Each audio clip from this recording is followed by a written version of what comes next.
It's been ages! Oh, longer, sister!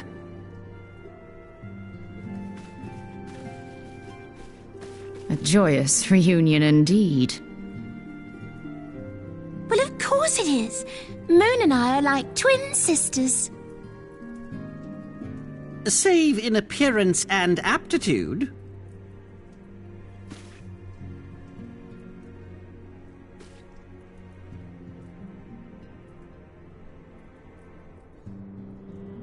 Everyone, if I could have your attention. We have with us an esteemed guest who has come from Sharlayan to assist us. I bid Moonbreeder join us here that she might share with us her extensive knowledge of Aetherites.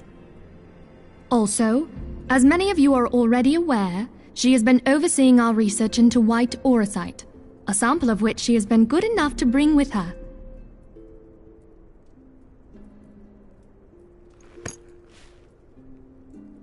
Well, I had to come, didn't I?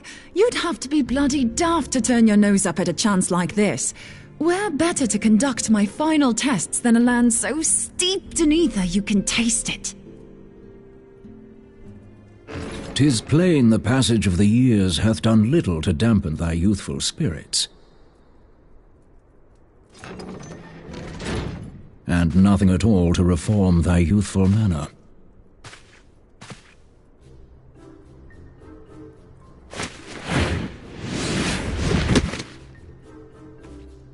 Oriange, where in the hells have you been hiding? Unhand me.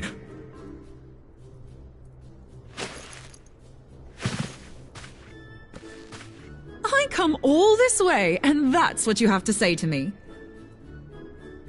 I much preferred when you were pleading with me to drop everything and hurry to your side. What was it you said? None save thee can satisfy this need. Go on.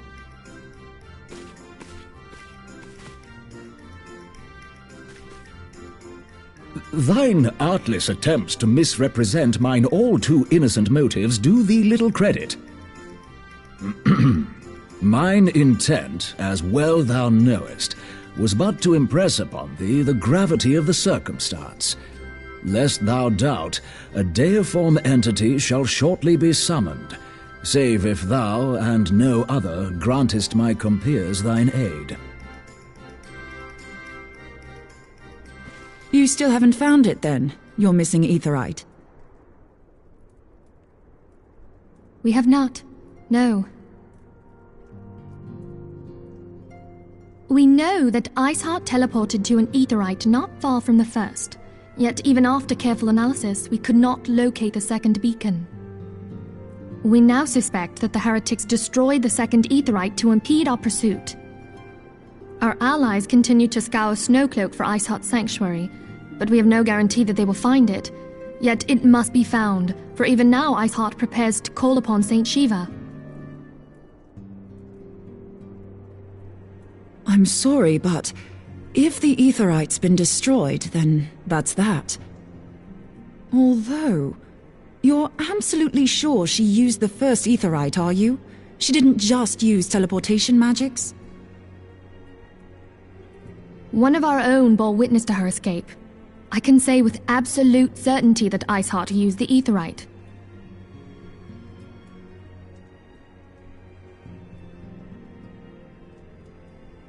that case, there might be a way, so long as the ethereal current is still flowing. Truly? How? We use the current to recreate the beacon. As you know, Aetherites are a bit like lighthouses.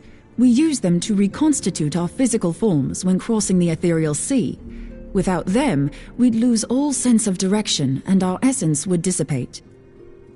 However, we don't rely solely on these beacons. There are currents of ether which flow between them, currents which help guide us to our destination. Now, these currents will gradually dwindle away to nothing if an Aetherite is destroyed. But if even a sluggish flow remains, we could theoretically use it to direct a surge of concentrated ether towards the void left by the beacon, and thereby fill it up again. Like opening the floodgates to fill a dry riverbed. Though, correct me if I'm wrong, but would we not need a veritable reservoir of ether? In concert, we might manage to channel a sufficient volume, yet that is not my chief concern. To direct the flow of so great a volume of ether with the requisite precision would be a nigh impossible task in itself. I barely succeeded in facilitating travel to an unattuned beacon. That which you describe sounds considerably more difficult.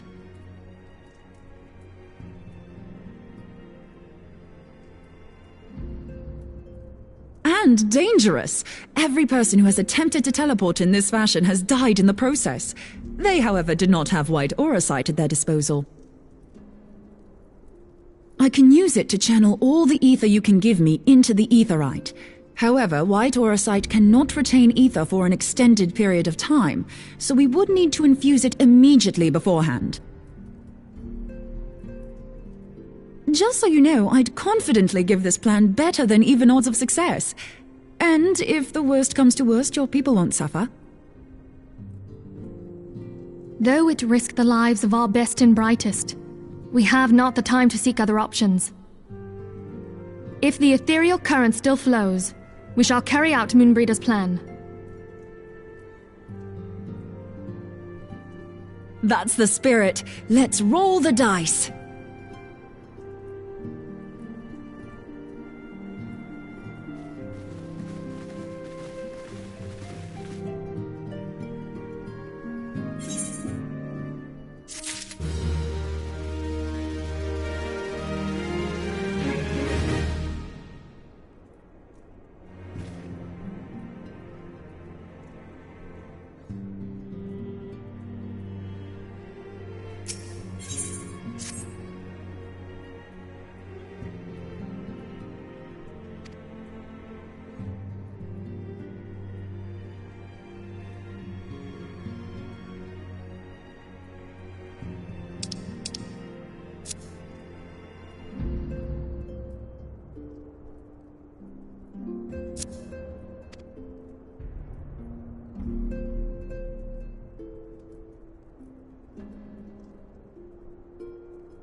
You should never have come here, warrior of light.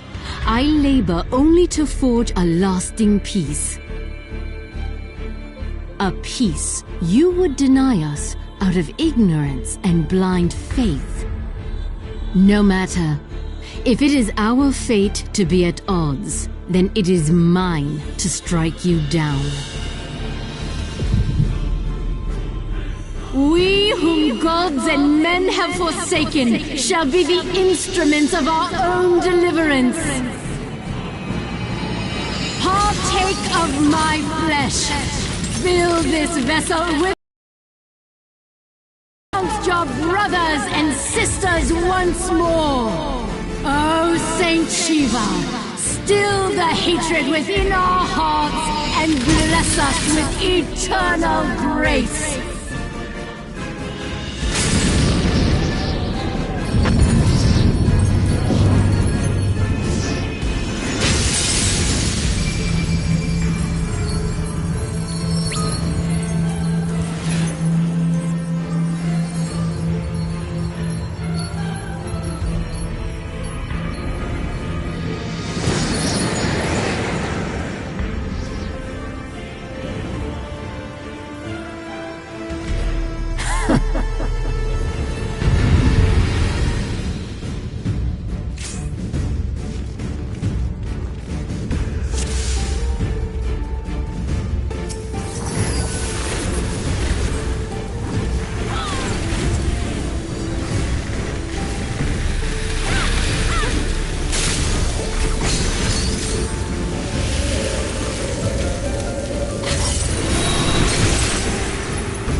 Fool. Blind, bloody fool.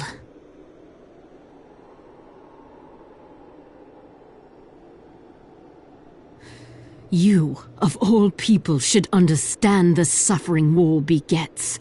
That no sacrifice is too great if it brings an end to the violence. Mine is the righteous cause.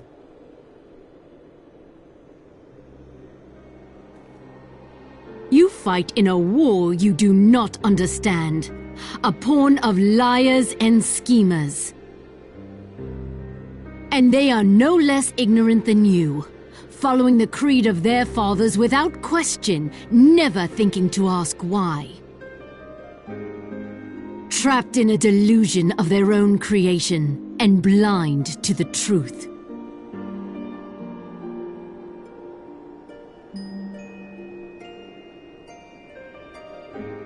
Warrior of light, redemption is not beyond us. We who walk before may lead those who walk after. Seek the keeper of the lake. See with eyes unclouded. Do not squander Mother's gift.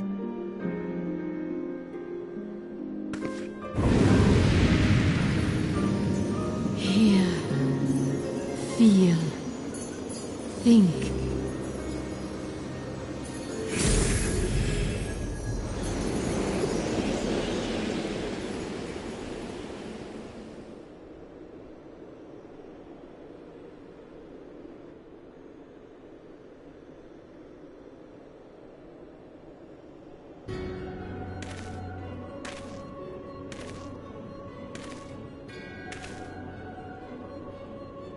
And so the vessel withdraws, a predictable outcome.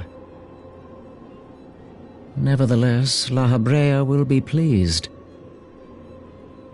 How unfortunate.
On behalf of the Holy See of Ishgard, allow me to express my deepest thanks. Never before have we been required to contend with a primal. Indeed, there were fears in some quarters that our knights might not be equal to the task. From what we have now learned of these beings, I can say with certainty that we would have lost a great many men had the Scions not intervened. Then the argument for preemptive action should be self-evident. Perchance now you will reconsider my proposal that Ishgard move against Nautalon. Ere we first met, a similar proposal was tabled, but the Holy See decreed that we were to observe, and that military action should be taken only in self-defense. All things considered, it was not an unreasonable decision. Since the calamity, 2 vigils have fallen to the Horde, while Garuda has never shown any inclination to storm the gates of judgment. Which is why this unprecedented crisis and its resolution may prompt a change in policy. You who have faced these primals know well the threat they pose. Ishgard did not. Not until now. And there is naught like a brush with death to change a man's outlook. At the very least, this should silence any lingering objections to our arrangement with Revenant's Toll. The Holy See may even feel moved to grant us its formal endorsement. So far as it is possible, the Scions shall be compensated for their service. We should be grateful for any aid you can provide. As a gesture of good faith, I shall withdraw my previous request. Your people are doubtless needed elsewhere. That will not be necessary. We too have a vested interest in watching Dravania's movements. I see. Once more, I must thank you. Sir Emmerich, if I may, do you truly believe that Midgard-Zoma could return?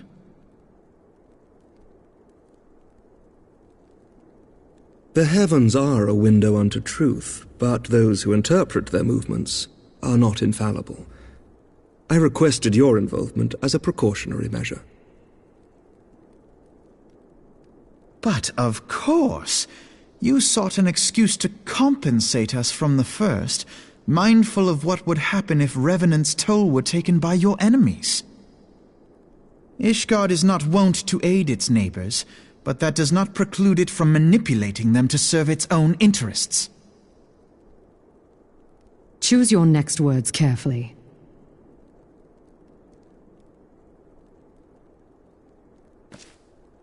Do you know what sort of man becomes Lord Commander of the Temple Knights? One who comes from good stock. I did not. Yet here I am now. Why do you suppose that is? Because I swiftly learnt to tell the difference between words, deeds, and beliefs. You are correct, Master Leveilleur. Ishgard desires to see Revenant's Toll flourish, as it would present a troublesome obstacle to our enemies from the south. We are so glad to be of use to you. As we are to you. Ours is a mutually beneficial arrangement, lest we forget, one born of necessity. The dragons grow more restless by the day, and the heretics harry us nigh without cease. We have contended with such troubles for centuries, but there are limits to even our endurance.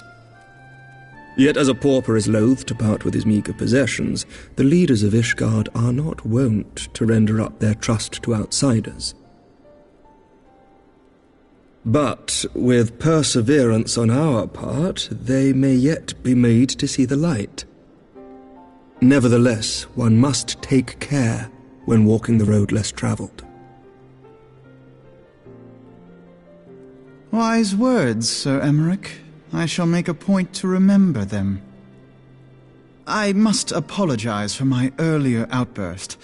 I hope it will not sour our good relations.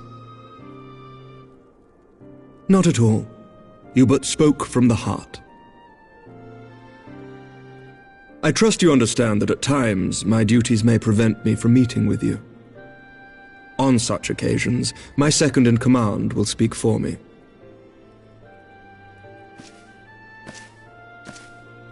Lucia, at your service. Pray excuse our reticence. We are but wary of speaking too freely, lest our sentiments be made known to our enemies. Know that the Lord Commander and I are of one mind. For the sake of Ishgard, and of Eorzea at large, I pray our peoples can put aside their differences. Those who dwell in the past risk losing sight of their future. Should aught befall one of our shipments, pray inform Lucia immediately. You may also relay to her any words you might have for me alone. Not being of Ishgardian birth, she owes no allegiance to any noble house, making her as near to incorruptible as one can find in my homeland. Suffice it to say, I trust her completely, and so may you. Which reminds me, Lord Orchefort, if you would be so kind? Certainly.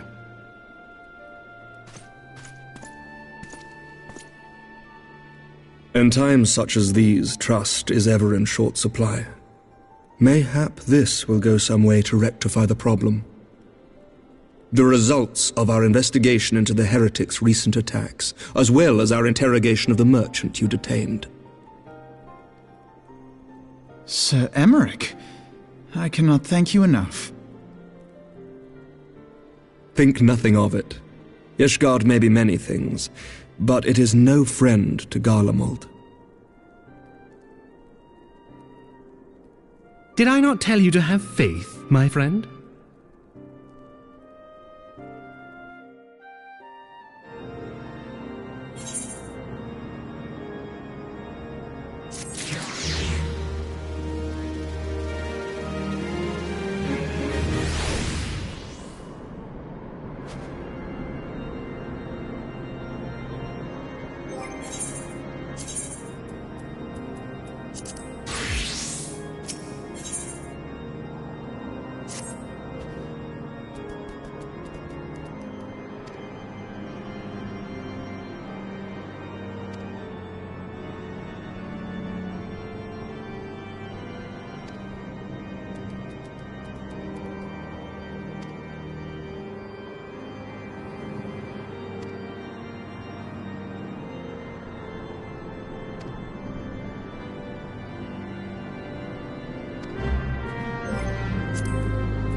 Words cannot well express how glad I am to see you return to us hale and whole.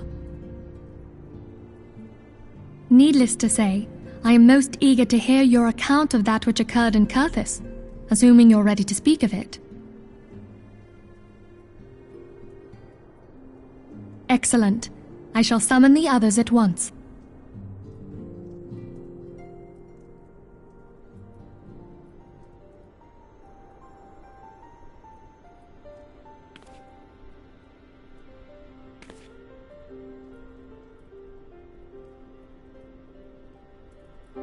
Iceheart used her own body as a vessel for a primal soul?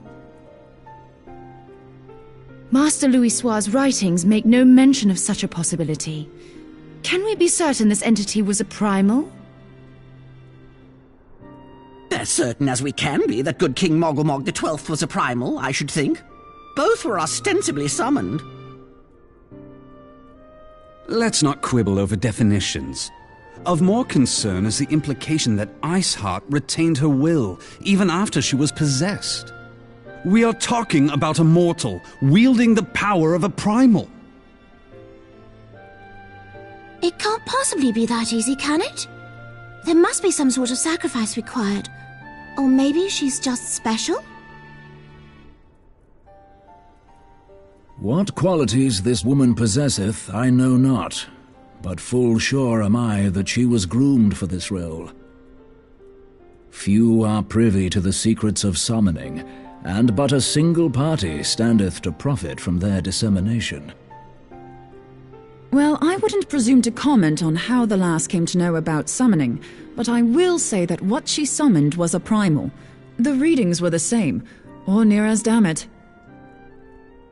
Strange as it all sounds, it's really no different from what you've faced before. Then mayhap it is time that we re-examined our previous encounters. Pack your things, Ida. We're going back to Gridania. Yes, sir.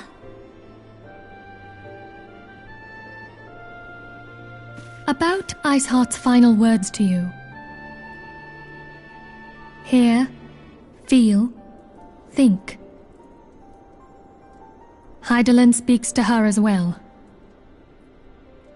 If Iceheart is blessed with the power of the Echo, she will doubtless have used it to further her goals. Or could it be that it was a revelation granted her by the Echo which first set her on this path? She did say that the Ishgardians were blind to the truth. Do you think she has knowledge of the origins of the Ishgardian-Dravanian War? It would do much to explain her unwavering conviction. Did not the Lady Iceheart implore thee to seek the Keeper of the Lake? And did she not imply that in so doing thou wouldst come to see with eyes unclouded? Midgard Zoma was a king amongst kings who reigned for centuries on end. But he is dead and his wisdom lost to the ages. Unless the Ishgardians' fears are well-founded. It would seem we have yet another reason to stand watch over the Keeper of the Lake. For a mercy, we are well positioned to do so. Iceheart, Shiva, Ascians, and Midgard Zoma. I shudder to think how they're all connected.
I've heard. Truly bothersome business. No, I do not foresee a problem on that front. The main concern is Roban. There is no telling what the brute might do. Have the blades watch him in the flames day and night. You may leave the Sultana to me. I shall personally attend her grace.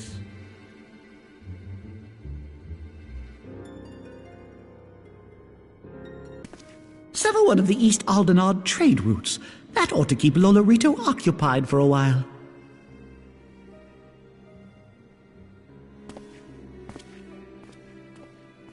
Nanamo ulnamo. For my sake, pray be a good little Sultana to the last.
Welcome back, my friend.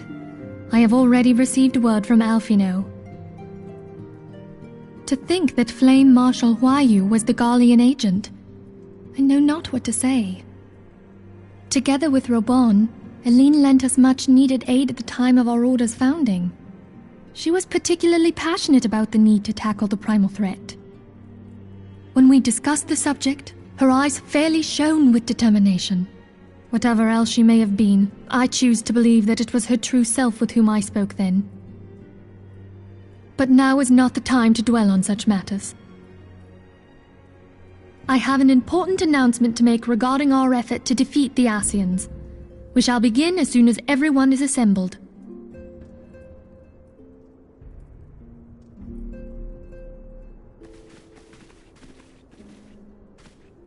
My thanks for coming, friends. Moonbreeder, the floor is yours. By now, I'm sure you're all familiar with White Auracite, the miraculous material that'll allow us to capture Ascian souls. Back at Snowcloak, we verified its ability to absorb vast amounts of ether. Alas, it leaves something to be desired in the area of stability. The stone can only store ether for a short while before expelling its contents. In addition to Auracite's inherent limitations, we must needs be wary of our enemy's strength. Our foe draweth upon an infinite wellspring of power. Even should we succeed in entrapping him, the stone will not long contain his wrath. Meaning that, if we want to kill the swine, we'll have to be quick about it. 'Tis our belief that an Ascian soul may be permanently undone, if smitten by a sufficiently concentrated burst of pure ether. The only trouble is, we can't say for sure how concentrated the burst needs to be. Without knowing how much ether an Ascian soul is composed of, we're basically guessing. Our sole clue lieth in thy struggle with La Hebrea. During that encounter, Heidelin bid you forge what she called a Blade of Light, a weapon which took the form of a luminous stream of energy. Based on your description, we believe the blade with which you vanquished your foe was composed of ether. Admittedly, your victory proved ephemeral, as La Hebrea was able to use a crystal of darkness to flee into the space that lies between our world and the void. The fact remains, however, that Heidelin placed the means to destroy the Ascians in your hands. Be that as it may, it would be unwise to assume that she will do the same when we next encounter such a foe. Quite so, my lady. We must needs find the means to forge our own blade of ether, one to equal that which Heidelin did benevolently bestow upon her champion. That is all well and good, but it seems to me that producing such a blade will require a prodigious quantity of ether. Whence will it come, pray tell? What if we had 2 pieces of white auricite? One to trap the Ascian, and the other to store the ether for the blade. Oh, nice try. But it's as I said, the stone won't hold ether for any length of time. We'd still need to collect the stuff there and then, sorry to say. And therein lies the rub. Finding a way to create the blade whenever and wherever we choose. 'Twould seem more research is in order. I'm going to linger a while, perform a few more tests on the auricite. And I could do with some help. Urianger, why don't you lend me a hand? Mine apologies, but I am required at the Waking Sands. Lady Minfilia hath given me sole charge of the premises. 'Twould be unseemly to leave them unattended. Sole charge, you say? So you're basically alone there, then? Well, that settles it. I'll just have to come to you.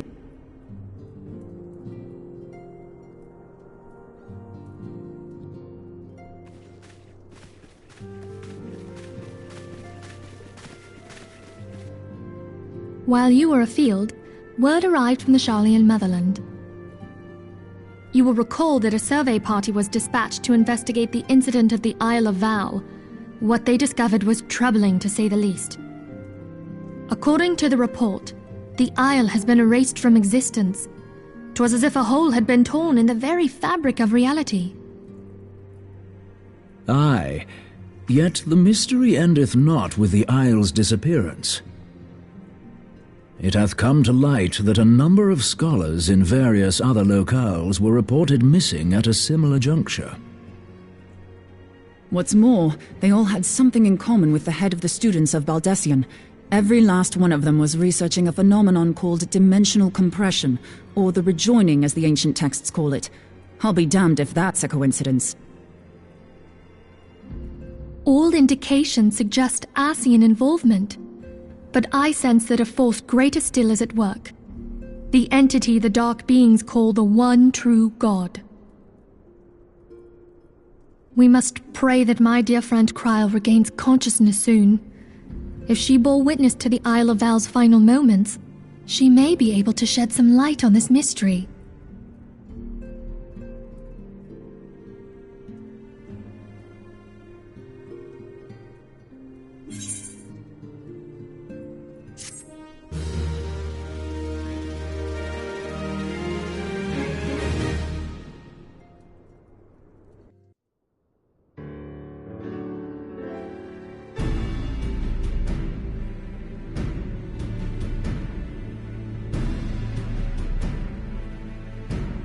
Following the calamity, the forces of the 14th Imperial Legion entrenched themselves in strategic locations across Eorzea. So swiftly did they accomplish this, it was suspected that they had received help. To think that it came from Huayu, my right hand. There is more. We have reason to believe that Huayu didn't deal exclusively with the 14th. She also answered to a higher authority in Garlemald. But this higher authority could not have been the Emperor. By consenting to the Media Project, Solus Zos Galvus showed himself to be more concerned about preventing the spread of primal influence than claiming Eorzea for the Empire. He would happily have seen the lot reduced to ash. We believe a number of high-ranking figures within the royal household were against the decision, but that they knew better than to oppose the Emperor openly. Of course, this didn't prevent them from making clandestine provisions, in which Huayu played a part. Alas, these provisions did not prevent Dalamud from falling, and the ensuing chaos changed the face of the realm forever. Yet Eorzea survived. To all intents and purposes, the Meteor Project had failed, and the Empire was left to rue its lack of a decisive means to eliminate the primals. Until, that is, it stumbled upon the Ultima weapon. Even before the accursed thing was dug up, it seemed to me the 14th had the might to overwhelm our weakened armies. Yet they chose to hide behind their walls. Why? The Black Wolf was wary of making the denizens of Eorzea desperate, lest more primals emerge to bleed the land. The discovery of the Ultima weapon, however, emboldened him to resume his war of conquest in earnest. But there was one in Garlemald who believed that Van Belsar's actions were premature. One who stood higher in the Imperial Army's chain of command. He ordered the legatus to halt his advance, only to find that the Black Wolf had slipped its leash, and that the 14th now acted alone. In a bid to bring Van Belsar to heel, he used the agent he had planted in Ul'dah prior to the calamity to undermine the Legion's efforts. A man who outranks Van Belsar, yet opposed the late Emperor's decision to annihilate Eorzea. This could only be the former High Legatus of the Garlean army, now known as Emperor Varus Zos Galvus. So he was Huayu's true master. But one of several in actual fact. We've learned that even as Huayu served the Empire's interests, she sold Imperial secrets to a certain faction in Eorzea. In so doing, she helped to maintain the status quo, thus prolonging the conflict. Considering who stands to profit from war, it isn't hard to imagine who her other masters were. 7 hells! You mean to say that she was a double agent? Triple, if you consider her services to Van Belsar and the new Emperor as separate. As neatly as these pieces seem to fit, one aspect of the puzzle remains unclear to me. By whose will was the Marshal feeding intelligence to the heretics? And try as I might, I fail to see how aiding their cause would profit either her Imperial or monetarist masters. Could it be that another hand is at work here? If so, Huayu must be made to reveal whose it is.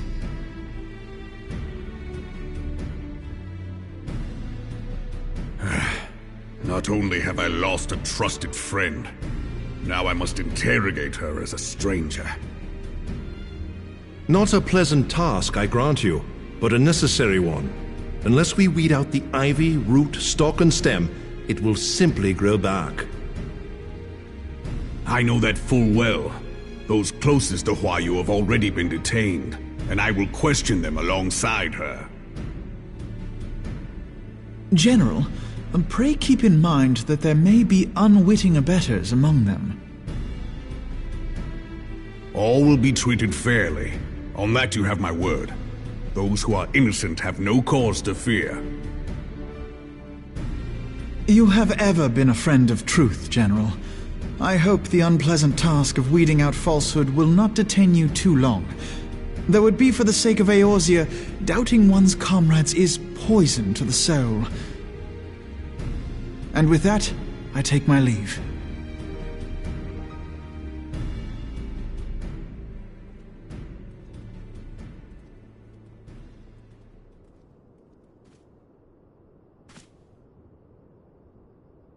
All these years, I've been made to dance to their tune. How could you, Huayu? How could you side with them?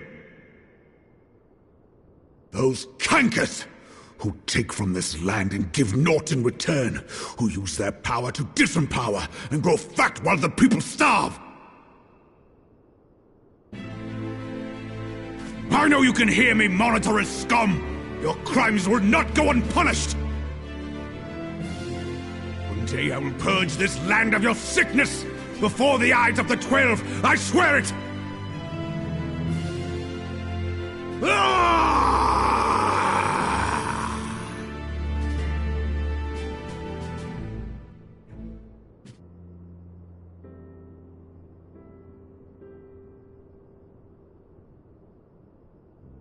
I shall have no further need of you this day. Your Grace.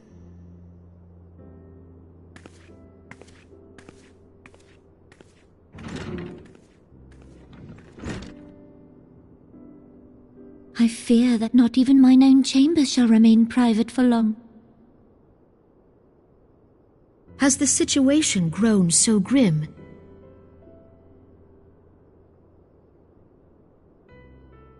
Ever since he proposed the Cartiner Reclamation Bill, Teleji Adeleji has risen to greater prominence upon the backs of impoverished refugees.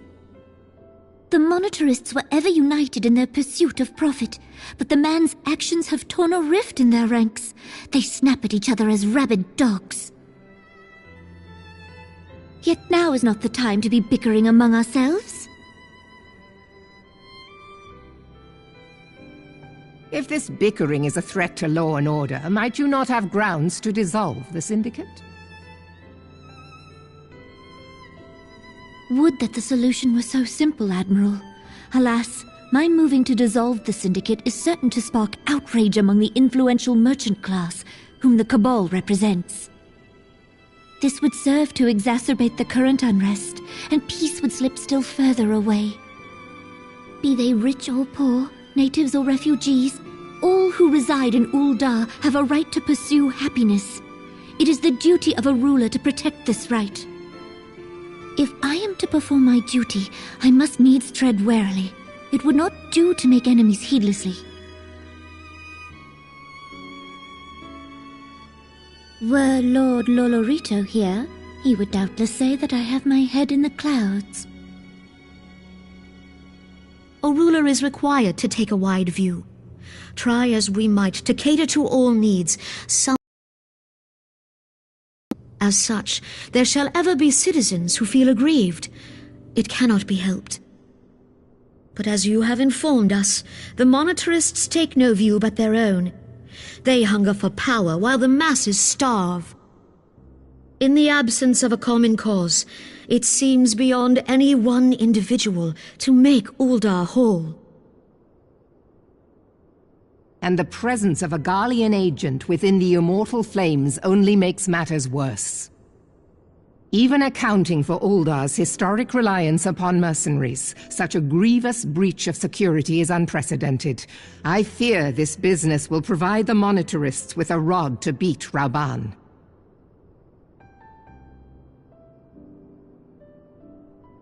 Eorzea can ill afford for the immortal flames to be dampened now.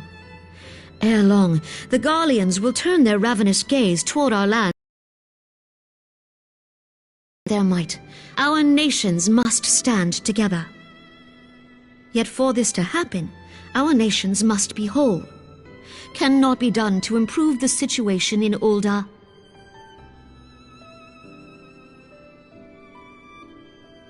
The true wealth of Ul'dah lies in the health, happiness, and hopes of her citizens. Alas, the citizens shall never know these things, so long as their lives are ruled by the ambitions of the few. The monetarists claim to represent the best interests of the people, but in sooth they desire only to manipulate them for their own selfish ends.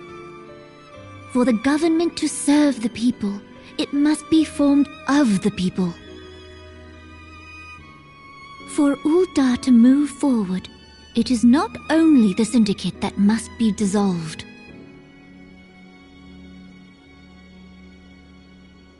Nay, you jest.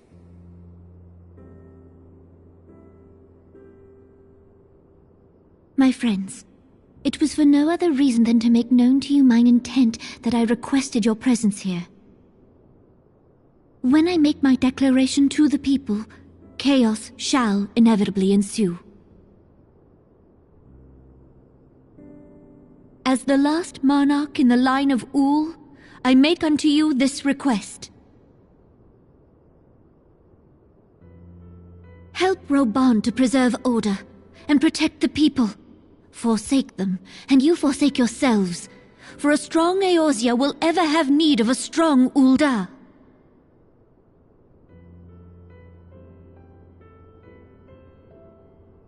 Your Grace, are you certain of this? There is no other way. When the time is ripe, the nation shall become a true republic. Both royalists and monetarists shall cease to be. Ul'dah will no longer belong to kings or queens or merchant princes, but to her people.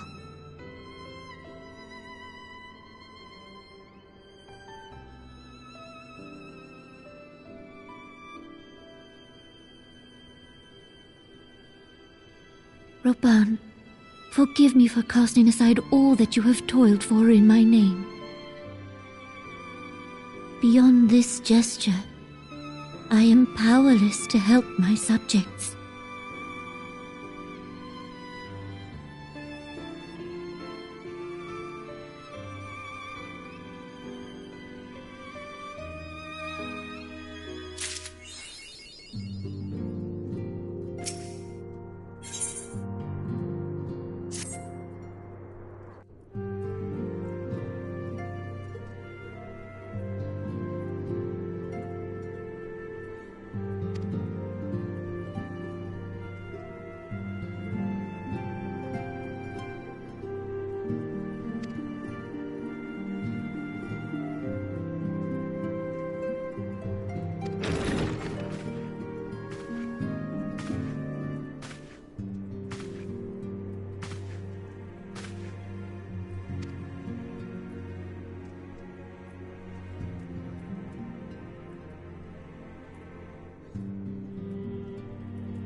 We have a guest from Ishgard who wishes to speak with you. I believe the two of you have met. We have. I had hoped to speak with Commander Leveilleur as well, but I cannot afford to wait any longer. The Lord Commander sent me hither to request your aid in a matter of grave import. You see now why I had Tataru summon you. Now that we're all assembled, perhaps you would be good enough to elaborate on the nature of the matter which brought you to us. The Observatorium's astrologians have sounded the alarm. Last night, the Dragonstar burned with an intensity not seen in 15 summers. Not since the Dravanians engaged the Empire in the Battle of Silvertear Skies. The northern sky doth burn full bright upon the Wormlord's call. The red behemoth beckoneth, and flame consumeth all. The old Curthan rhyme, aye. The brightening of the Dragonstar is said to accompany the roar of a great worm. The astrologians believe that it was Midgard Soma himself who cried out on this occasion. After an absence of centuries, the King of Kings did return to lead his kind against the might of Garlemald, only to fall in his duel with the Agrius, proud flagship of the Garlean fleet. Devoid of life, his corpse remaineth entwined about the Magitech monstrosity even unto this day. Ariange has the right of it. Whatever this alteration in the Dragonstar portends, the Great Worm has shown no sign of life. Tataru, have the Domans reported aught out of the ordinary?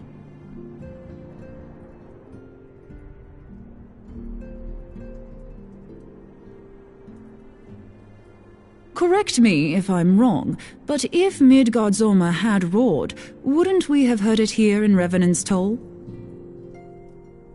Roar is but a figure of speech. Dravanians can communicate in ways beyond our ken. It is for this very reason that we are forced to look for signs in the heavens. We cannot say with any confidence that a great worm roared at all, much less that it was Midgard Soma. Only by directly examining the Keeper of the Lake can we be certain. However, it will take too long to gain the Holy See's approval to dispatch the Temple Knights. Therefore, Sir Emric would entrust this task to you. Do you accept?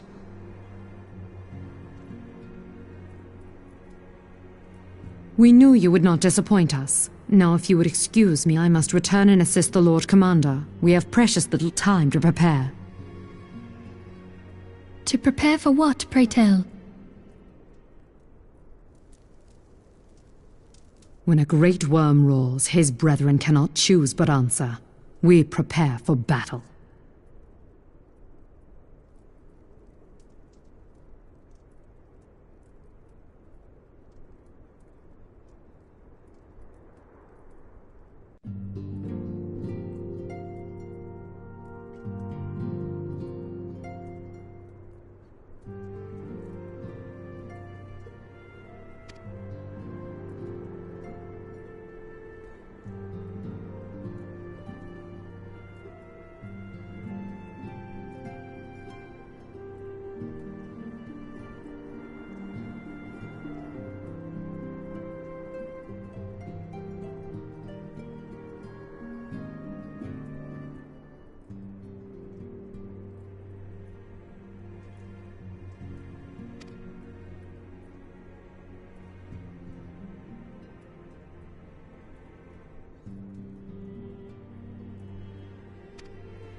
who treadeth now upon my bones, and waketh me from slumber sweet.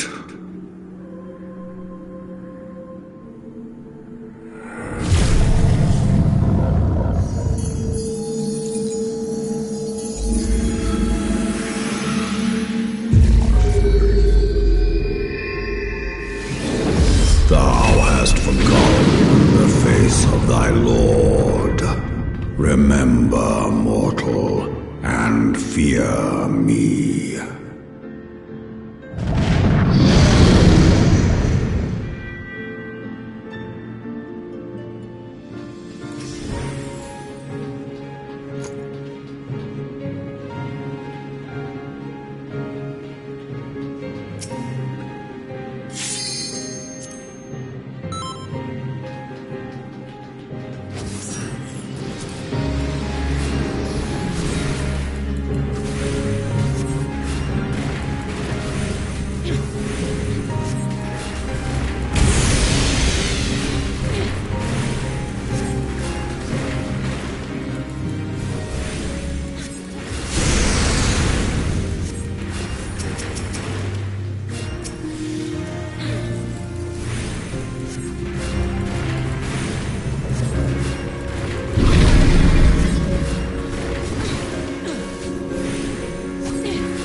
By her gifts hast thou earned a moment's reprieve.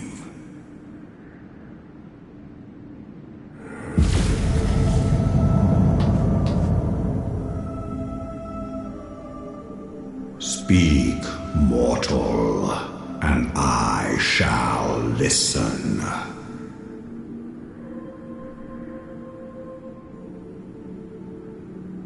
Guided by a star.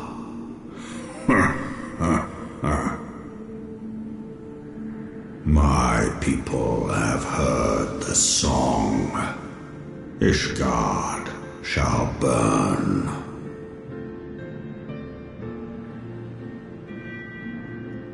Sons must answer for their father's misdeeds. We do not forget. We do not forgive.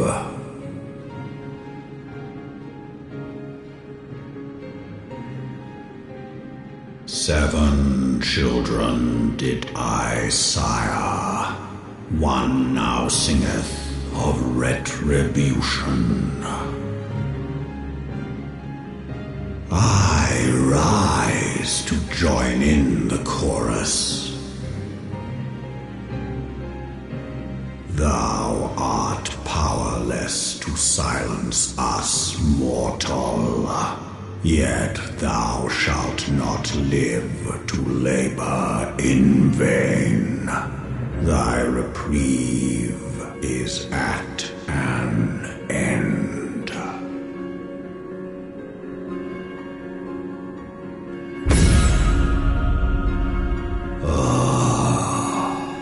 Trickery is thy shield. This frail, ignoble creature is not gifted, but chosen. Hearken to me, Hydaelyn. I remember, and I consent.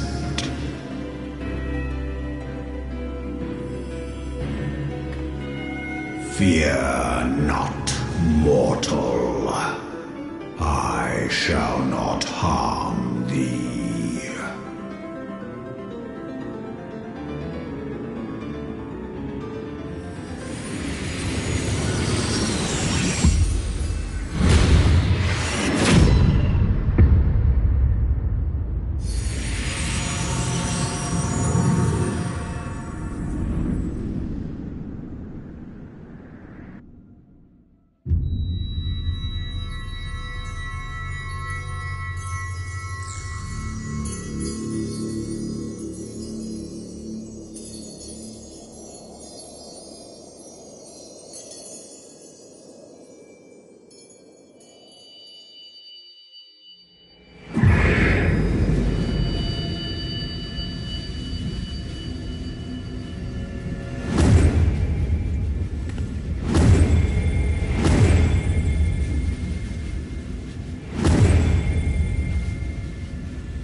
Thou thinkest me an oath breaker. Thou art mistaken. If thou comest to harm, it shall be by another's hand, not mine.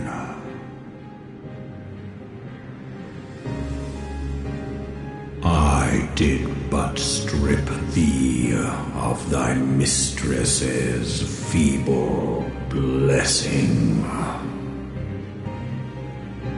Thou didst profit much by her grace, but no more.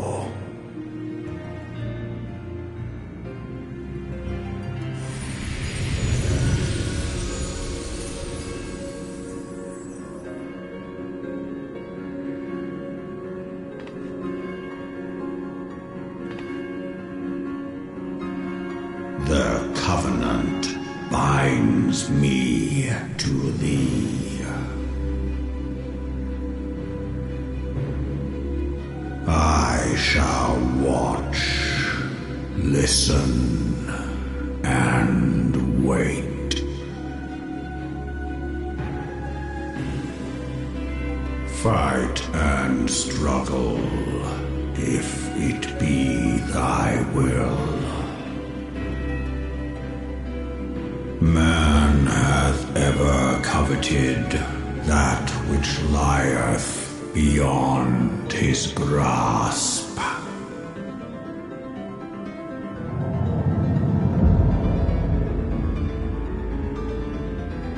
I drink of her body, and thence doth mine own find new life.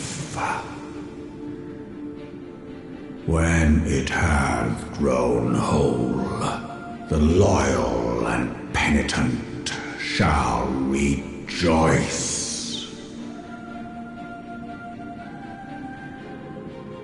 The dragon song heraldeth our beginning and an end.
My friend, I can scarce believe it. You confronted the Worm Lord and lived to tell the tale.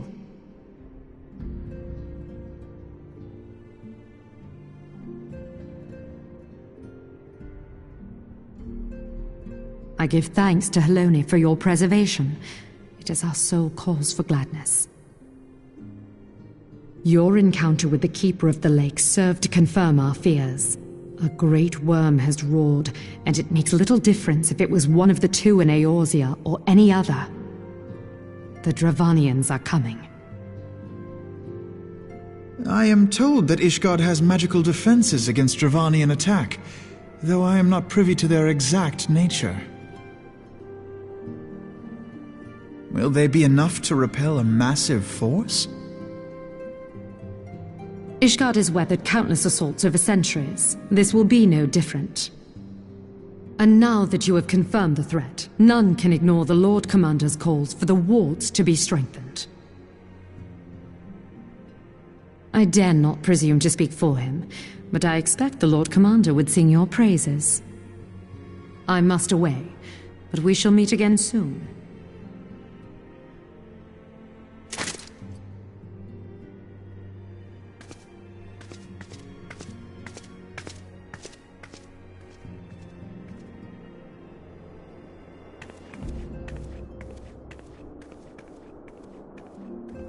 Countless assaults weathered, and this will be no different? Why am I not convinced?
Now that everything's calmed down a bit, relatively speaking I mean, I thought it might be a good time to share our progress on the weapon.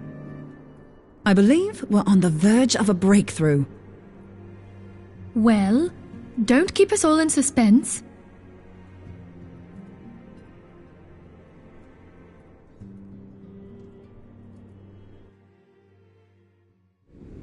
Just in case anyone's forgotten, let's start by reviewing what we already know. So, an Ascian is an immortal because its soul doesn't return to the ethereal realm when its host is defeated. Instead, it flees to the place that lies between our world and the void. Therefore, the first step to permanently defeating an Ascian is preventing its soul from making this journey. And if you recall, when we last gathered here, I had verified that white auracite has adequate capacity to entrap the beings, albeit only briefly. Which left the small matter of their extermination. Aye. To unmake an Ascian soul, one must needs smite it with a concentrated burst, or blade, of purest ether. However, we wanted for both the data and the means to forge such a weapon. Short of experimenting on an actual Ascian, you see, there's no way to gauge how much ether its soul is made of. As such, we don't know what etheric density our blade needs to have in order for it to work. So we'll just have to make the densest blade we can and hope for the best. Though that would require a lot of ether. Hang on a minute! Why didn't we think of this before? White auracite can hold an absolute heap of ether, can't it? Please tell me you're joking. God's sakes, Ida. I feel as though I'm reliving the same scene over and over with you. How many times do you need to be told that white auracite cannot store ether for long periods? Being intangible matter, ether is given to dispersion. Only in its crystallized form is it a stable source of energy. I will test you later on this, so see to it you do not forget. Right, yes. It's all coming back to me. So our hopes rest on good old crystals again, do they? While they are certainly reliable, they leave something to be desired in the area of portability. Indeed. I am reminded of the quantity of corrupted crystals required to thwart Leviathan, and the extraordinary lengths to which the Lamentsons went to transport them. What if it should prove that a similar quantity was needed to destroy an Ascian's soul? Or still more? I do not envy the poor sod who has to lug all of that around. Ascian appears. That's the very problem we set out to solve. And I reckon we've found the answer. If it isn't practical to lug around the ether we need, we'll just have to draw upon another source. And the only viable source is the land. If you mean to tap the Great River of Ether, know that it will entail considerable risk. Meddling with the currents may well induce a surge like to the one which despoiled Mordona. Give me a bit more credit, will you? Why would we need to tap the river when there are veritable reservoirs jutting out all over the land? Aye, I speak of corrupted crystals. It might be that their aspect is out of balance, but a crystal's a crystal. It contains ether, and we can help ourselves to it. While corrupted crystals are indeed abundant, there is no guarantee that they will be in close proximity at a crucial moment. But what if we don't need them to be? What if we could tap their power from afar? A malm away, say? If we could do that, we'd have ready access to ether aplenty in almost every corner of Eorzea.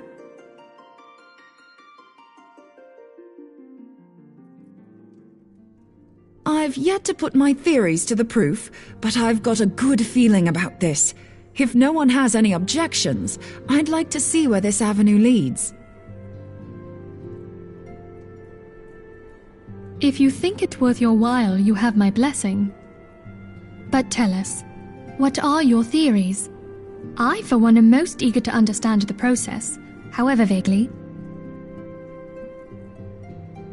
I thought you might say that, but no one wants to listen to boring old theories all day, do they? I know I don't. So with your permission, I'd like to try something a bit more hands-on. I've already built an etheric siphon especially for this purpose, and I've been meaning to try it out. Thing is, the profusion of corrupted crystals in Mordona makes it something of a high-risk testing ground. If anything goes awry with the siphon, it would be better if it didn't happen within spitting distance of quite so much ether. Ideally, I need an isolated specimen. Does anyone know where I can find one? May I suggest northern Thanalan? There you will find corrupted crystals of middling size, standing a reasonable distance apart. Ideal for your needs, I should have thought. Oh, and if you do elect to visit the place, I should be much obliged if you would assist me in another matter while you are in the area. Has something happened? Movement has been observed at Castrum Meridianum. During Operation Archon, the Alliance dealt the stronghold a heavy blow. Its facilities were extensively damaged, and its garrison reduced to a fraction of its former strength. Not long after our forces withdrew, however, their ranks were replenished by reinforcements from Castrum's sentry. They now seek to rebuild, and to this end they have their sights set upon the ceruleum processing plant. Having lost the Empire's support, the 14th Legion lacks the resources to sustain itself. To them, this is a bid for survival, and they will doubtless fight like desperate men. Though I have dispatched the Crystal Braves, I fear their strength alone may not suffice to stay the Imperial assault. I would request the Scion's aid in the defensive effort. If I didn't know better, I'd say you were trying to inveigle us into fighting your battle with the promise of shiny crystals. Well then, consider me inveigled. I won't lie, the crystals you speak of sound perfect, so the Garleans have to go. Besides, we can't afford to beat about the bush. There's no telling when the Arceans will next appear. Thine eagerness to hurl thyself into the jaws of danger cometh as little surprise. Exercise due caution, I prithee. Though you have become a Crystal Brave, you are yet a Scion, Alphino. We could hardly refuse you. Pray, join the Crystal Braves and lend them your support. Thangred and Papalymo shall accompany you.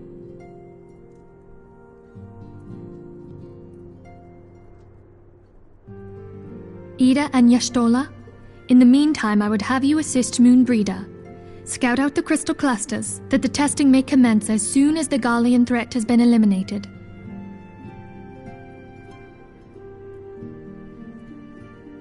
If it please you, I shall continue mine own experiments on white aurosite. Thank you, Urianger. Everyone, pray see to your preparations and depart as soon as you are able. Go well, and be safe.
hold on. I won't be a second.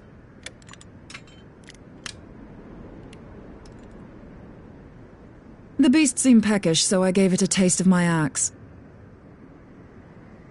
I know. As Urianger never tires of reminding me, an axe ill becometh the hand of a scholar. What can I say? I like axes. To hear my mother tell it, I came into this world holding one. And it's not as if it stopped me picking up a quill, is it? I often think of the man who introduced me to the joys of learning. He's one of the reasons I decided to come to Eorzea. Him and my excruciatingly stiff childhood friend. Considering how unalike we are, it's a wonder we ever got on. The world's a strange old place, isn't it? Aye, that ought to do it.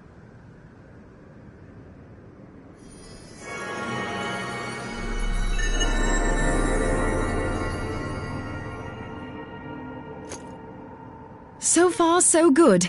At these concentrations, it shouldn't matter too much if something goes awry. Just enough ether to make it interesting.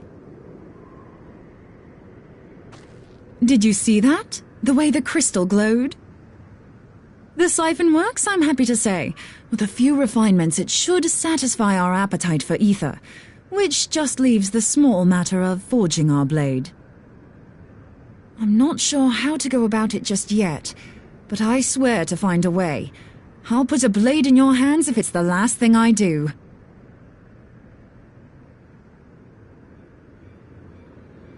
She senses me. A useful talent.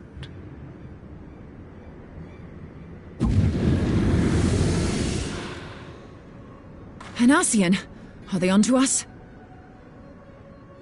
By your brand, I see you are an Archon of Sharlayan, keeper of knowledge, seeker of truth.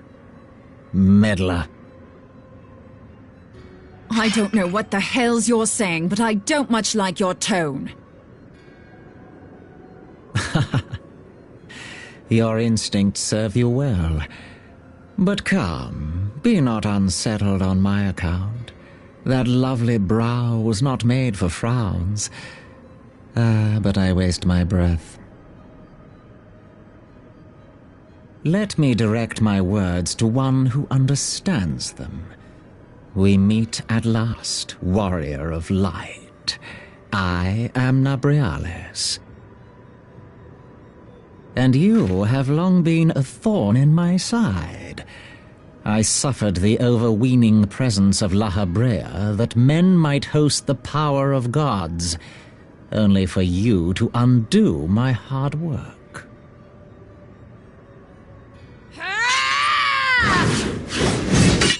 Oh, bugger. Do settle down. You must concede that I acted in self-defense. But what's this? I do not sense the blessing of light. Oh, dear. Could it be that frail Hydaelyn has forgotten her champion? This I did not foresee. Shorn of light as you are no longer a threat. And better yet, the seal is broken. Now is the time to claim the staff. With it in my grasp, I shall rise above them all and take my place at Lord Zodiac's right hand.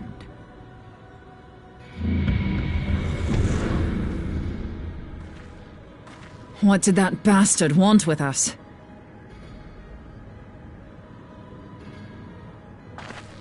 Nabriales, he calls himself. With charm like that, I'll bet he has maidens falling at his feet, unconscious. But this staff, you say just talking about it had the bastard grinning like a brat on his name day. Must be quite a staff. Oh, gods! He means Tupsimati, Master Louis Soir's staff! Minfilia's in danger! We have to get back to the Rising Stones!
You two!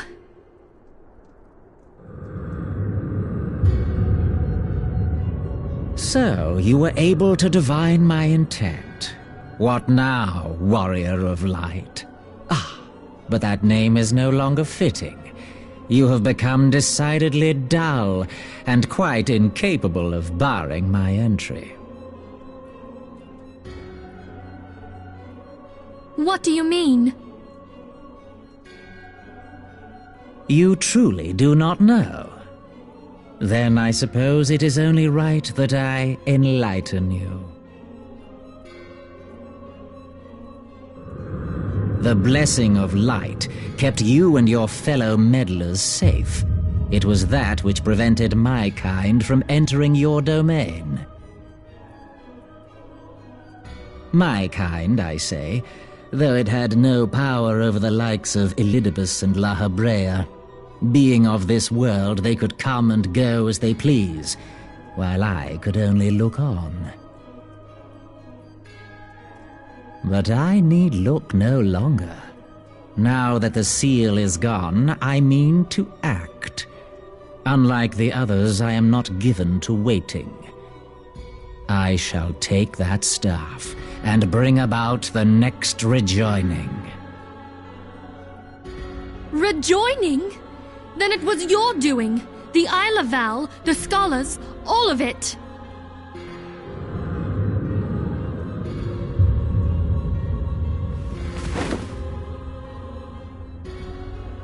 You will not harm her!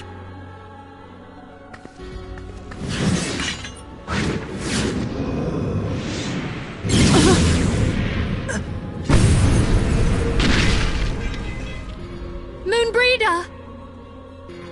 Why must you insist on forcing my hand? Did you learn nothing from our last meeting? Ah, but I forget. My words fall upon deaf ears. The staff is but a broken relic, a memorial to the departed. What possible use could you have for it?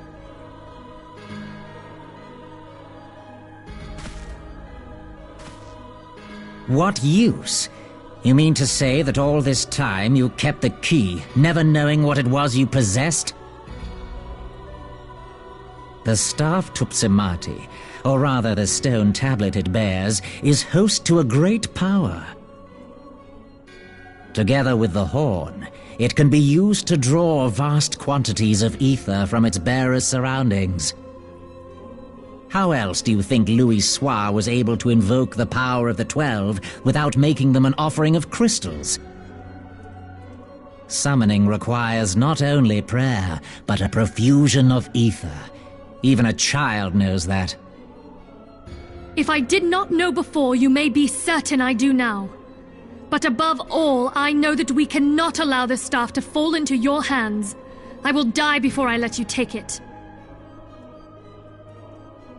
Insufferable woman. I would happily end your miserable life here and now. Alas, Elidibus would never let me hear the end of it. Very well. If you will not part with the staff, I will take you too.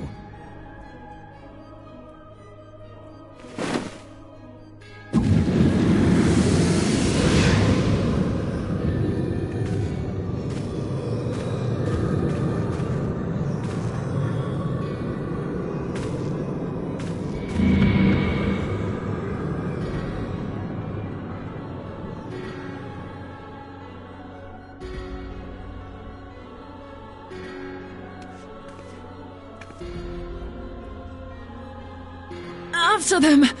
Quickly! Before the rift closes!